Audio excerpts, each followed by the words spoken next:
There's been something of a gap between episodes 1 and this one, episode 2 of What the Theory, but here we are now, ready to go. And today's subject matter comes from a suggestion from Jamie in the comments of the last video. So today, we're going to talk about mega musicals.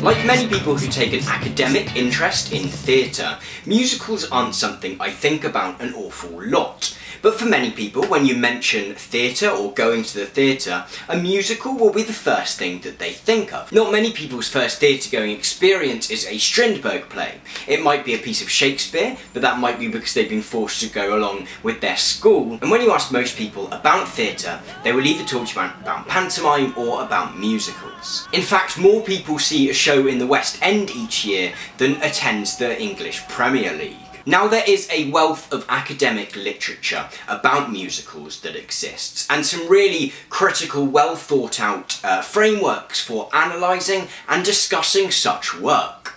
However, I think it's true to say that when we look at the field of theatre as a whole, musicals don't get quite the prominence that we might expect for how popular they are in comparison with our usual plays that we might talk about. This isn't something I'm going to solve today, but what I did want to do was make sure that it was something I talked about quite early on in this series of videos. In fact, I'm not even going to look at musicals in their entirety today. It's an incredibly broad and increasingly diverse form of theatre.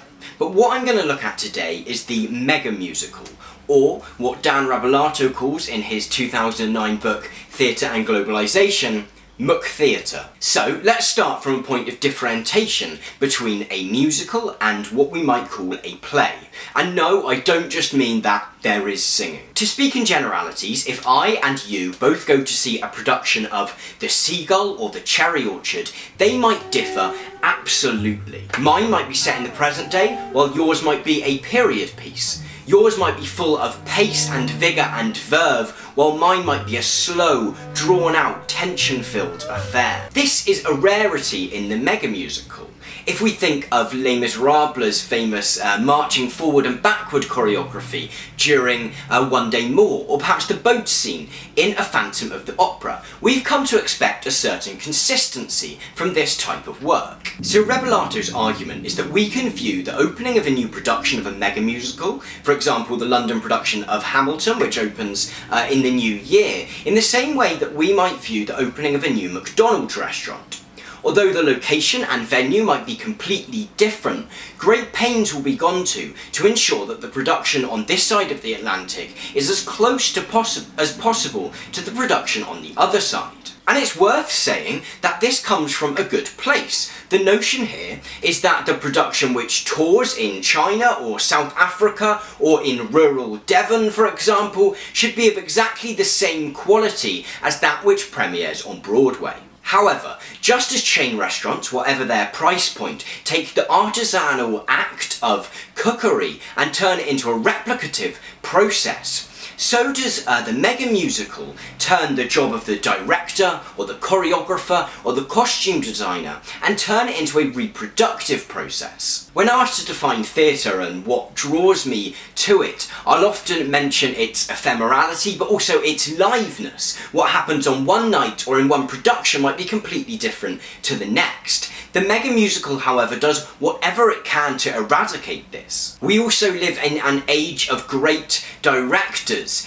Artists such as Ivo van Herve have invited us not just to see a play again, but to completely re-evaluate it, to restage it in such a different way and from such a different angle that we see new things within the same piece of text. It's an interpretive process, not just a kneeling at the altar of the writer. Again, it would be naive to assume that producers such as Macintosh and Lloyd Webber don't want to in some way create great art. However, the mega musical really shows us theatre at its greatest and most full-on intersection with late capitalism. We might also say that it presents to us quite an interesting insight into the postmodern mindset. Though a theatre-going experience, part of the draw of it might be that liveness, we're also so reluctant not to see the very best version of that production that we'd rather see something which we know will be consistent with the performances before and with productions across the world. I'd also like to underline that conflict between interpretation and recreation are certainly not the preserve of musical theatre. Conflicts between directors and the writers whose work they want to restage persist. To name but one example, Samuel Beckett's estate is notorious for their refusal to accept anything but a to-the-letter recreation of his work. The debate around Megamusicals then gets to the very heart of what theatre is.